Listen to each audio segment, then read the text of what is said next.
Magandang hapon sa inyong lahat.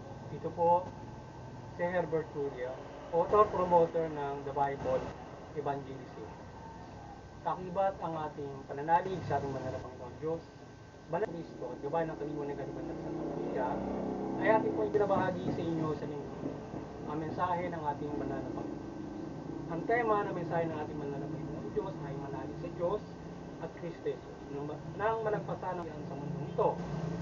Ngayon babasahin ko po sa inyo ang mga mensahe ito mula po dun sa 1 Korinto, Kabanata 10, talatang 12. Ito po ang mensahe. Wala pang pagsubok na dumating sa inyo na didinanas ng lahat. Tapat ang Diyos at hindi niya ipaihintulot na kayo'y subukin ng higit pa sa inyo makakaya. Sadip, pagdating ng pagsubok, ibigay kayo ng lakas upang mapagtagumpayan nila. Tuloy po natin sa 2 Tesalonica, Kabanata, talatang 6 hanggang 11. Ito po ang mensahe. Alawin nawa kayo ng ating Panginoong Jesucristo at ng ating Diyos at Ama na umiibig sa atin. At sa kanyang habag nagbigay sa atin ng walang pagbabagong lakas, loob at matibay na pag-asa. Bigyan nawa kayo ng matatag na kalooban upang inyong maipahayag at maisagawa ang lahat ng mabuti. Pagpatuloy po natin kay Apostol San Juan, Kabanata 6, talatang 1. Sinasabi ko sa inyo, upang kayo ay magkaroon ng kapayapaan sa pag-isa sa akin. Mayroon kayong kabigatihan dito sa sanlibutan. Ngunit lakasan ninyo ang inyong loob na pagtagumpayan ko na ang sanlibutan. Pagpatuloy po natin sa mga taga-Roma, Kabanata 5, talatang 4 hanggang 5. Ito po ang mensahe.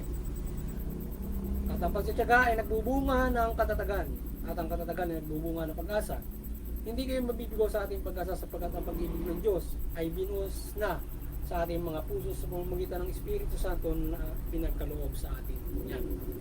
Ito po ang mga salita ng Diyos at mensahe niya sa linggong ito sa ating pagbabahagi ng The Bible Evangelization. Paliluwanin ko po sa inyo ang mga mensahe ito mula doon sa tema na manalig sa Diyos at Kristo Jesus upang malagpasan ang kapighatian sa mundo. Ngayon po ay nais pong ibabatid sa atin ng ating banal na Panginoon Diyos sa pamamagitan ng banal na Panginoon Jesucristo na tayo ay magkaroon ng katatagan sa buhay na ito sa ating pananampalataya sa ating banal na Panginoon Diyos, Jesucristo, at magkaroon tayo ng malaking pag-asa sa ating pananampalatayang ito. Lalong-lalo na kung tayo ay makararanas ng kapighatian, paghihirap sa mundong ito upang malagpasan natin ito sapagkat ang pananampalataya natin ang magiging nating gabay at magiging nating kayakap upang malagpasan ang kapighatian at paghihirap sa mundo ito. So ito ay madali nating malalampasan at hindi tayo mawawala ng pag-asa sa ating pamumuhay na ito kung tayo ay may pananampalataya sa ating banal na Panginoon. So hindi tayo patuloy ng mamumuhay sa kapighatian o paghihirap. Tayo ay bibigyan ng pag-asa ng ating banal na Panginoon. Maski nung sa paghihirap na yan, tayo ay habang naghihirap tayo diyan, tayo ay hindi po bayaan ng Diyos mula diyan sa mga nagiging pagsubok sa atin na yan kung nararanasan natin na paghihirap. Bagamat hindi ka man instant agad na malagpasan yan, ilang taon, pero yan ay malalagpasan natin sa pag-asa natin at sa pananampalataya natin sa banal na Panginoon Diyos. Parang pag-aaral lamang yan na ikaw ay kailangan mong magsikap pumasok sa eskwelahan para makapasa ka sa pagsusubok. Gayman ay nagiging mahigpit ang ating pagsubok o naging mahigpit ang ating dinaranas na paghihirap sa mundo nito. Sapagkat mayroon ngang taong nagiging masama yung sistema na nagkakaroon ng opresyon, nagiging hindi patas yung pamumuhay. So may mga taong maliliit, may mga mahina ang kakayanan na hindi napagsasamantalahan at gayon man ang gabay ng ating banal na Panginoon Diyos, tayo ay matutong sa pananampalataya natin ay hindi tayo dapat gumagawa ng hindi mabuti sa kabigatian natin sa mundo ito. Kung ano bang naranasan natin na paghirap, lalo na pinansyal. So ngayon ay kinakailangan tayo ay matutong magtiis at magtiyaga upang sa gayon malagpasan natin yung mga paghihirap na inaabot natin sa mundo ito. Kung tayo naghihirap, pilitin natin na tayo mga gawang para para tayo ay magkaroon ng kaginhawaan sa mundo. Darating yung panahon na sa unti-unti mong pagsisikap, makakamit mo yung pag-asa. Yung pag-asa mo ay makakamit mo yung pamuhay na makapagbibigay sa iyo ng mahusay na pamumuhay in terms dun sa kaginhawaan sa buhay. Sapagkat tayo naman ay pinagkalooban ng Diyos ng mundo para makapamuhay lahat na mag-i-exist sa mundo ito. So meron nga lamang nalalamang ng mga tao para yung iba ay maghirap. Mayroong nanluloko, mayroong sinasakim. So yung iba nagkakaproblema.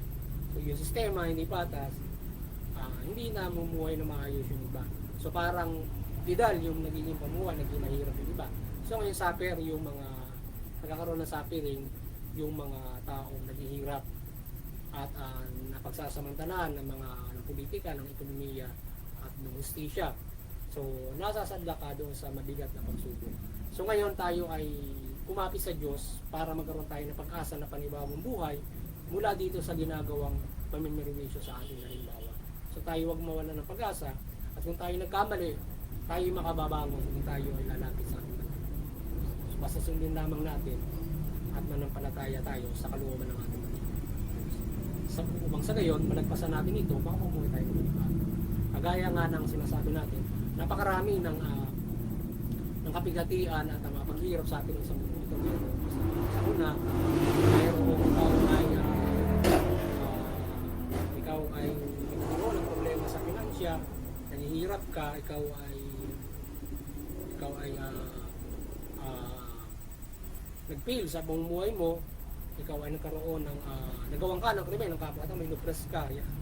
So marami, huwag kang mawala ng pag-asa sapagkat bibigyan ka ng panibagong buhay. So yung isa, ang Panginoon Kristo, yung kanyang paghihirap na dinanas para lamang tayo ay magabayan na mailigtas sa mga kasamaan upang ginabayan niya para mapabuti ang lahat, ay napagtagumpayan niya ang kanyang pag-sacrifice nito.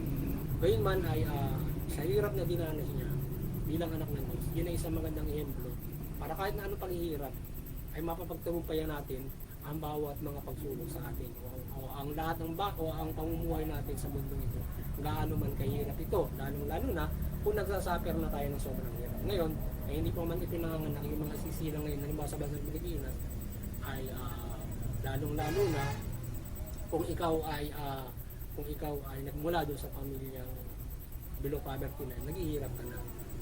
Unless ikaw ay pinanganak doon sa silver spoon o golden spoon. At in other hand, kaya nasa golden spoon ka, ang iyong haharapin ay ang kaguluhan sa bansang ito. So kaya dapat tayo ay manampalataya sa Diyos upang sa gayon, ano man yung paghihirap ng ating nadaranasan, malalagpasan natin mga kapatid pagkas. Maging matatag tayo at hindi tayo matitinan dito.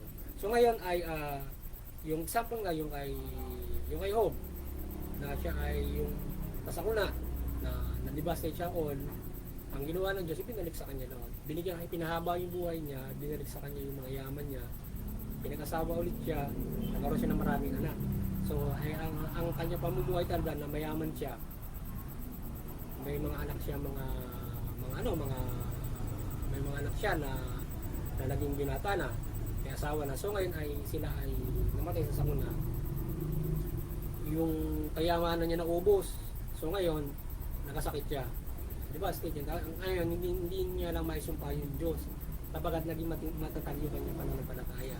So sa gayon, doon sinubok ng demonyo yung kanyang pananampalataya. Ayaw ng demonyo na tayo ay manampalataya sa ating banal na Panginoon Diyos. Nais ng mga demonyo tayo ay isumpa yung Diyos o isuka. So ngayon, kung maging matatag ka, sa bandang huli, kung nakayanan mo yun, so maaaring mangyari sa iyo yung biyaya ng Diyos kay Job. Ibalik yung yaman mo, yung mga naging anak niya, siyang pinakamaganda doon sa lugar niya, yung naging anak niya. Kaya ganun yung pagmamahal sa atin ng Diyos na tayo, ano man hirap at pagsubok na lang, mahal tayo ng Diyos, tayo ay basta mananampalataya tayo sa Kanya. Ibabalik niya yung ating pinaghirapan. Even though yung hindi nananampalataya, binibigay niya ng pagkakataon. Andyan ang iba't ibang mga ginawa ng Diyos para mabigyan ng pagkakataon yung mga tao kahit hindi nananampalataya, para sila ay magkaroon ng bukas para sa sabagat may mga taong kahit hindi nananampalataya ngayon, bukas-bukas nananampalataya na sila sapagat sa iba't ibang ginawa ng Diyos na pagkakataon at pagbibigay, lalong-lalo na yung mga nananampalataya. Huwag tayong mawalan ng pag-asa, tayo hindi pababayaan ng ating banal na Panginoon Diyos. So naging fair ang ating banal na Panginoon Diyos sa lahat, even kahit nga doon sa Mary, ang kahit nga doon sa grabe yung ginagawa na hindi mabuti. So ngayon meron naman pamalang para doon sa mga illegal ways. So ngayon tayo ay huwag mawala ng pag-asa sa pamumuhay na ito para hindi tayo mawala ng direksyon, para tayo ay masadlak lalo doon sa kasamaan at yung ating kabigatian mauwi doon sa pagkabaliw, mauwi sa paggawa ng hindi mabuti, iba't ibang mga bagay na magdulot ng kamatayan sa isang tao sapagkat devastated na yung life mo. So huwag ganon, huwag natin pabayaan yung ating pamumuhay, magkaroon tayo palagi ng pag-asa sa pananampalataya natin sa Diyos at tayo ay hindi nyo. Sapagkat ang kailangan natin ay tayo ay ipinapangaral sa atin ng banal na Panginoon Diyos o pinababati sa atin na tayo ay magkaroon ng pananampalataya ng spiritual, pamumuhay spiritual. So hindi na tayo dapat makalaman o makamaterial, kasi kung tayo makalaman, makamaterial na bagay, so yung mga bagay na madaling mawala yan. Kapag yan ay nawala, nagkakaroon tayo ng kapigatian o suffering o tayo ay nanlulumo, nanlalanta na tayo kapag tayo ay walang ganyan. Hindi tayo guminawa sa buhay. Pero kung may pananampalataya ka, palagi kang masaya sa Diyos. Yan ang magiging kasiyahan mo, yung pananampalataya mo sa Diyos. Ano man nagiging status mo sa buhay. Pero syempre, kahit ikaw ay masaya doon sa Diyos, hindi pa niya pababayaan. Katawan lupa mo na mabuhay din ng sa ikaw ay hindi man lang makakain o ikaw ay hindi pa lang wala man lang makatira. So, gagawin ng Diyos yung lahat na ikaw ay maging masaya sa pananampalataya mong spiritual at ikaw ay makapabuhay ng maayos. So, at para lalo ka na pa ikaw ay hindi mawawala ng pananampalataya sa ating banal na Panginoon. Kaya tayo patuloy na palaging kumapit at mananampalataya, palalagpasan natin ang lahat ng suffering, kapigatian o anumang paghirap sa mundong ito. Tayo ay basta't palagi natin isa-isip sa pananampalataya natin, dapat tumumpayan palagi natin handon man ng ating miniliki o pamumuhay na ito. Tayo ay maging successful sa pamumuhay na ito na ginawa ng Panginoon sa Kristo, na tayo ay malampasan natin ang limang hirap ng ating pamumuhay na ito hanggang sa tayo magkaroon ng kalagasan spiritual. Yan. So muli, sana nagabayan namin kayo ng The Bible Evangelizations at kayo ay magkaroon ng kaligtasan spiritual mula sa pagbabahagi ito ng salita ng Diyos. O mula dito sa kung paano natin naharapin ang mga kapigatian sa mga ito.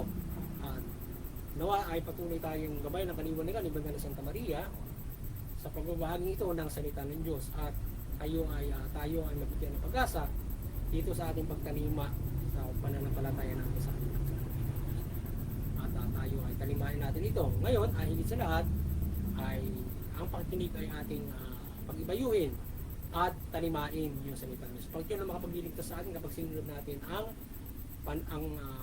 salita ng Diyos at nanampalataya tayo sa Kanya. Ngayon kung tayo ay ginabayan ng Diyos ng mga ganyang klase ng mga pagmimilagro, ano ba, nagmilagro si Banal Santa Maria, iba't ibang mga kababalaghan tayo ginabayan, spiritual, or ginabayan tayo kababalaghan sa pamamagitan ng sa pamumuhay natin, tayo ay nagkaroon ng apaw na pagpapala, piniligtas tayo sa kapahamakan, ginagamot tayo sa anong uri na sakit, ganun ang mga kababalang ginagawa sa atin, tayo ay magpasalamat sa ating banal na Panginoon. Higit sa lahat ay sa buhay natin at ihandog natin yung ating mga sarili na maging mabuti tayo sa pamumuhay na ito at tayo ay magtulong sa Diyos. Ganyan tayo ihandog natin sa Diyos yung ating sarili sa pamamagitan ng pamumuhay na mabuti o pagsunod sa Kanyang pamumuhay. Yan ay mga halimuyak na ayon sa Panginoon Diyos na tayo ay maging mabuti sa ating kapwa-tao at sa ating pamumuhay na ito. So muli doon sa Interfaith Unity, patuloy na maliwanagan tayo ng ating Banal na Santa Maria at pagbung na rin tayo sa ating pananampalataya sa ating Banal na Panginoon Diyos. At tayo ay magkaroon ng hindi pagkakaisa sa ating pananampalataya at hindi tayo magkaroon ng hindi pagkakaunawaan sa ating mga reliyon. magdudulot ng paguluhan at paglalabanan. Sa halip ay magdulot ito ng kapayapaan at pagtutulungan at pagkakaisa ng bawat mga tao, mga reliyon, mga lahi, at bawat mga kapamalaan. At higit na magabayan natin yung mga kapamalaan kung sa pagkakaisa ng bawat mga kapamalaan at mga lahi. Para sa gayon, ito ay maging matibay at maigting mula sa gabay ng ating mga ng interfaith unity. Sa gayon ay higit na mapayapa at banal ang pagkakaisa ng reliyon kaysa sa pamahalaan sapagkat banal ang ating mga Diyos. Yan at muli doon sa CBCP at Vatican Church kayo patuloy na maliwanagan ni Banal Santa Maria, magabayan nyo ang sangkatuwa sa pananampalataya sa Diyos mula Panginoong Jesucristo at mabuti mo. At ang The Bible Evangelization ay patuloy na mapagbuklod ang sangkatauhan sa pananampalataya sa Diyos at mula Panginoong Jesucristo sa gabayan ng Banal na Santa Maria. So, patuloy natin dinadalangin na gabayan tayo palagi ng Banal na Santa Maria ng kanyang kanuulagan at tayo ay tanimayan ng mabuting balita at manampalataya tayo sa anuman ng mabuting balita sa ating mga Kristiyano Katoliko. At doon sa kapamahalaan, maliwanagan kayo ni Banal na Santa Maria at patuloy yung mamahala ng mabuti at tugunin nyo yung pangangailangan ng mga tao mula karapatan, pagpapairal ng patas ng hustisya. Ayan, iba't ibang balangkas na mabuti ng ating pamahalaan para ipatupad sa inyong mga nasasakupan. So, yun. At doon sa aming lokal na pamahalaan, kayo ay magabayan ni Banal na Santa Maria at kayo ay makapaglingkod ng mabuti sa mamamayan ng Infanta Quezon at tugunin nyo yung karapatan ng mamamayan ng Infanta Quezon at kayo makapamahalan ng mabuti at makapamuhay ng mabuti at mapayapa ang mga tao sa bayan ng Infanta Quezon hanggang sa buong Pilipinas. At doon sa PNP, sa enforcement sa Infanta Quezon, kayo ay magabayan ni Banal na Santa Maria at kayo ay makapairal ng patas na justisya sa inyong enforcement at makapagpairal kayo ng kapayapaan na patas sa bayan. Yan. At magabayan kayo sa inyong pagpapairal ng kapayapaan at kayo ingatan din sa inyong pagpapairal nito. Magandang hapon sa inyo lahat at God bless you.